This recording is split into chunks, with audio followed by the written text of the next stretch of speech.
পশ্চিমবঙ্গে বর্তমান বিজেপি সরকার গঠনের প্রথম দিন থেকেই মুখ্যমন্ত্রী শুভেন্দু অধিকারী সহ সমস্ত বিজেপি পার্টির পক্ষ থেকে একটি বিষয় পরিষ্কার করে দেওয়া হয়েছিল। সেটি হলো যে বর্তমান বিজেপি সরকার পশ্চিমবঙ্গে কোথাও কোনো রকম অবৈধ কাজ করবার বরদাস্ত করবে না। এই বিষয়ে আজ রানীগঞ্জের বিজেপি বিধায়ক পার্থ ঘোষ এক ভিডিও বার্তা দেন।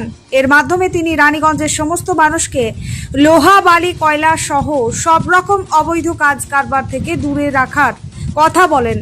পার্থ ঘোষ বলেন যে এই সরকার প্রথম দিন থেকেই মানুষকে বলে আসছে যে কোনো রকম অবৈধ কাজ কারবার সহ্য করা হবে না এবং যেভাবে বিগত দিনে অবৈধ কাজ কারবারের সাথে যুক্ত মানুষদের বিরুদ্ধে কড়া পদক্ষেপ গ্রহণ করা হয়েছে, সেটি বিজেপি সরকারের দুর্নীতির বিরুদ্ধে জিরো টলারেন্স নীতির পরিচয় বহন করে। পার্থ ঘোষ পরিষ্কার ভাষায় জানিয়ে দেন যে তিনি রানীগঞ্জে কোনো রকম অবৈধ কাজ কারবার সহ্য করবেন না এবং যারা এই কাজের সাথে যুক্ত থাকবেন তাদের বিরুদ্ধে আইন অনুযায়ী কড়া ব্যবস্থা গ্রহণ করা হবে।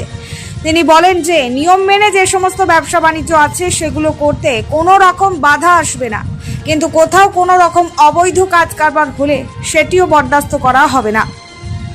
Bureau report, son of Bengal, বাংলার খবর। আপনারা জানেন যে এটা বিজেপি সরকার চলছে, এটা তৃণমূলের সরকার নয়। গতকাল কিছু লোহা মাফিয়া অ্যারেস্ট হয়েছে। আমি বারে বারে রানীগঞ্জবাসী তথা আমার যারা আমাকে যারা চেনেন তাদেরকে আমি বলছি যে কয়লা লোহা বালি এসব ইলিগেল কাজ কারবার যারা করেন এসবের সাথে থাকবেন না। লিগেল ব্যবসা যা আছে লিগেল ব্যবসা আপনারা করুন। অবৈধ ব্যবসা যদি কোনো কিছু করেন সেটা জিরো টলারেন্স এই গভর্নমেন্টের। এবং আমি আমার বিধানসভায় আমি নিশ্চিত করে বলতে পারি যে কোনো রকম ভাবে কাউকে রেয়াত করা হবে না, কোনো ইনফ্লুয়েন্স খাটবে না এবং সেখানে আইন অনুযায়ী যা কড়া পদক্ষেপ যেটা নেওয়া দরকার সেই কড়া পদক্ষেপ পুলিশের মাধ্যম দিয়ে প্রশাসনের মাধ্যম দিয়ে নেওয়া হবে। আমি আপনাদের কাছে আবার অনুরোধ করছি যে ইললিগেল কাজের সাথে আপনারা যুক্ত থাকবেন না। তার নিদর্শন আপনারা দেখছেন। এটা কিন্তু তৃণমূলের গভর্নমেন্ট নয়, এটা হচ্ছে বিজেপির গভর্নমেন্ট। সুশাসন প্রতিষ্ঠা করাই আমাদের লক্ষ্য এবং সুশাসনের লক্ষ্যে আমাদেরকে আইন অনুযায়ী যা যা ব্যবস্থা গ্রহণ করা দরকার সেটা আমরা করব। নমস্কার, আপনারা দেখছেন সন অফ বেঙ্গল, বাংলার খবর। সন অফ বেঙ্গলের মাধ্যমে প্রত্যেকটা খবর সবার আগে আপনাদের কাছে পৌঁছে দিই আমরা।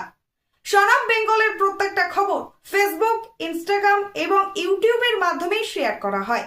আমাদের ফেসবুক পেজ, ইউটিউব এবং ইনস্টাগ্রাম আপনারা দেখুন, ফলো করুন এবং শেয়ার করে দিন প্রত্যেক সংবাদ প্রেমীদের কাছে। আমাদের ফেসবুক পেজে যান, সেখানে গেলে দেখতে পাবেন রাজনীতি, খেলার খবর এবং বিনোদন জগতের সমস্ত আপডেট সহ লোকাল খবরের খুঁটিনাটি উপলব্ধ।